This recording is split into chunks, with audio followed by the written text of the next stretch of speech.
என்பதை விவிபேட் எனப்படும் பிரிண்டரில் அச்சிட்டு 7 வினாடிகள் காட்டிய பின் அவை கண்ணாடி பெட்டியில் விழுந்துவிடும்.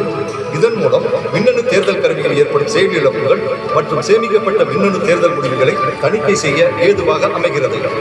ஓட்டுப்பதிவு முடிந்ததும் மூடுவதற்கான பொத்தானை அழுத்திவிட்டால் இயந்திரம் எந்த புள்ளி விவரத்தையும் ஏற்காது. வாக்குப்பதிவு இயந்திரத்தை ஓபன் செய்தாலோ புதிய சாப்ட்வேரை போட முயற்சித்தாலோ இவை செயல் இழந்துவிடும். EVM பேலட் பாக்ஸ் இரண்டுக்கும் டிஜிட்டல் சிக்னேச்சர் ஒத்துப்போனால் மட்டுமே இவை செயல்பட துவங்கும்.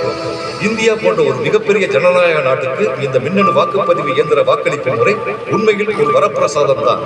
தேங்க்ஸ்பா, எல்லாமே கிளியர் ஆயிடுச்சு. இந்த வீடியோவை பார்த்ததுக்கு அப்புறம் நேர்லயே போய் வாக்களிச்ச மாதிரி இருக்கு.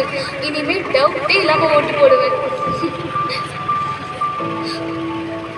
நம் தேசம், நம் மக்கள், நம் கடமை.